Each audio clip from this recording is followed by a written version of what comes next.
Hello everyone, text tutorial में आपका फिर से स्वागत है। पिछले ट्यूटोरियल में हमने प्राइमरी मेमोरी के टाइप्स के बारे में पढ़ा था, जहां हमने पढ़ा था कि रैम्स क्या होती है, स्टैटिक रैम क्या होती है, डायनेमिक रैम क्या होती है, कैसे काम करती है। इस वीडियो में हम जानेंगे प्राइमरी मेमोरी के नेक्स्ट टाइप के बारे में, यानी कि दूसरे टाइप के बारे में, जो कि है रोम, यानी कि रीड ओनली मेमोरी। रोम नॉन वोलेटाइल मेमोरी थी। इसका मतलब ये होता है कि ये इसमें हम परमानेंट डाटा स्टोर कर सकते हैं, इसमें कोई भी मॉडिफिकेशन दोबारा नहीं किया जा सकता। रीड ओनली मेमोरी, रोम में हम केवल डाटा को रीड कर सकते हैं, इसमें कोई भी राइट प्रोग्राम या राइट ऑपरेशंस नहीं होता।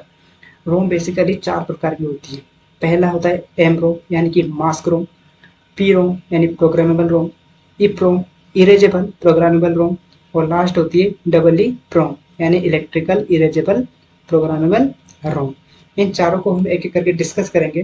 तो चलिए वीडियो में आगे बढ़ते हैं। एम रोम यानी मास्क रोम की बात अगर हम यहाँ पे करते हैं, क्योंकि ये एक रोम का टाइप है इसलिए ये भी एक नॉन वोलेटाइल है। इसका मतलब ये होता है कि इसमें हमारा डाटा परमानेंटली स्टोर होता है, इसमें हम उसको दोबारा से डिलीट नहीं कर सकते। या हम इसको ऐसे समझ सकते हैं कि जिस तरह रैम में अगर पावर, कंप्यूटर में अगर पावर ऑफ कर दिया जाता है तो रैम में जो डाटा है वो ऑटोमेटिकली वहां से हट जाता है, लेकिन रोम के केस में ऐसा नहीं होता। रोम के केस में अगर कंप्यूटर को हम पावर डिस्कनेक्ट कर भी देते हैं या पावर सप्लाई बंद भी कर देते हैं, तब भी हमारे डाटा दोबारा से रिटेन किया जा सकता है। रीड ओनली मेमोरी, रीड इसका मतलब यह है कि हम रोम में केवल डाटा को रीड किया जा सकता है। प्रीमिनेंस, प्रीमिनेंस की बात करें तो इसमें हम डाटा को केवल इसमें हम डाटा को परमानेंटली स्टोर कर सकते हैं, इसमें डाटा को कोई मॉडिफिकेशन नहीं किया जा सकता। कॉस्ट इफेक्टिव और high volume, cost effective high volumes को हम इस तरह समझ सकते हैं कि अगर हम रोम को किसी बड़े अमाउंट या बल्क अमाउंट में अगर मैन्युफैक्चर करते हैं तो इसकी प्राइस हमें थोड़ी सी कम पड़ जाती है और हमें थोड़ा सा चीपेस्ट प्राइस में इजीली मिल जाता है। इसकी एप्लीकेशन को समझते हैं। एप्लीकेशन को समझने से पहले हम समझ लेते हैं कि एक्चुअली में एम रोम एक्चुअली में होता क्या है। अभी तक हम इसकी डेफिनेशन पढ़ रहे थे, अब मैं इसको आपको एक एग्जांपल के तौर पे समझाता हूँ कि एम रोम होती क्या है।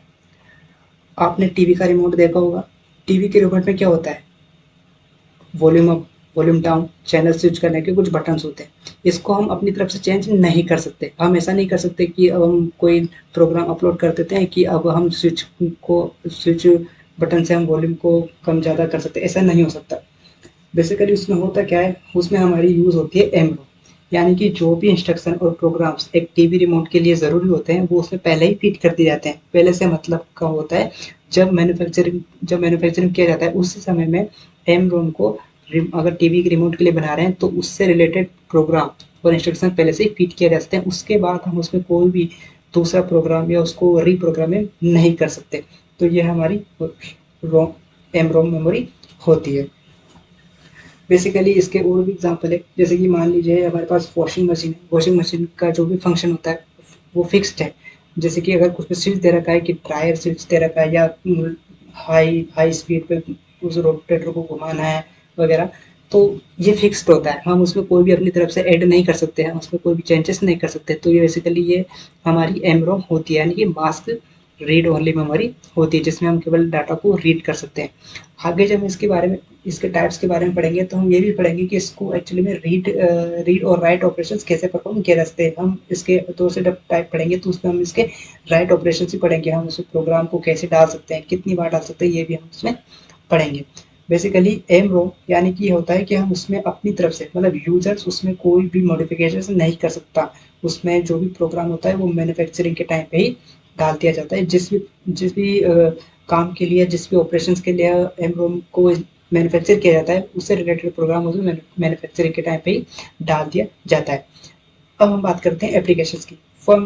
फर्मवेयर स्टोरेज, फर्मवेयर बेसिकली एक सॉफ्टवेयर ही होता है जो हार्डवेयर को कनेक्ट करता है या हार्डवेयर को कंट्रोल करने के लिए काम आता है।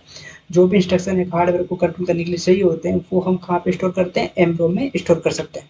दूसरा होता है boot step program.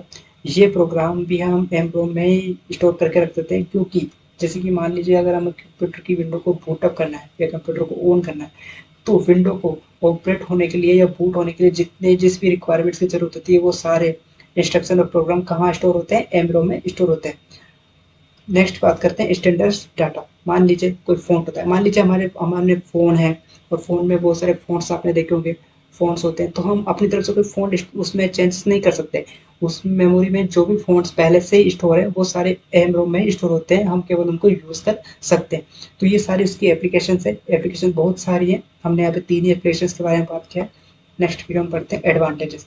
Reliability, reliability मतलब high reliability due to the preeminence and non volatile nature of the storage, क्योंकि इसमें डाटा परमानेंटली स्टोर होता है, परमानेंटली स्टोर होता है। अगर सिस्टम हमारा डिस्कनेक्ट हो जाता है या पावर सप्लाई बंद भी कर देते तो हम हमारे डाटा को दोबारा रिटर्न कर सकते हैं। नेक्स्ट है speed, fast read access time compare to some other types of non volatile memory.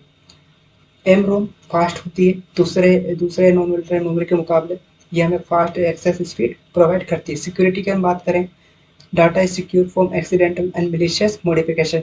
Malicious modification का मतलब होता है कोई बाहर से या एक्सटर्नली अगर हम इसे मॉडिफिकेशन करना भी चाहें तो हम इसे मॉडिफिकेशन नहीं कर सकते, ये खराबी होगी सीधा। तो ये हमारे एक तरीके से सिक्योरिटी भी प्रोवाइड करती है। तो हमने इस वीडियो में जाना कि एमरोम क्या होती है, कहाँ इसका यूज़ होता है, इसकी एप्लीकेशंस क्या है, इस सारी चीज़ों को हमने इस वीडियो में जान लिया है। अगर आपको ये वीडियो अच्छी लगी है और आपको समझ में आई है तो प्लीज़ मेरे चैनल को सब्सक्राइब कर देना, शेयर कर देना और लाइक करना बिल्कुल भी मत भूलना। इसके नेक्स्ट टाइप जो इसके 3 टाइप और बाकी हैं उनको हम नेक्स्ट वीडियो में एक-एक करके जानेंगे, तो वीडियो में बने रहिए।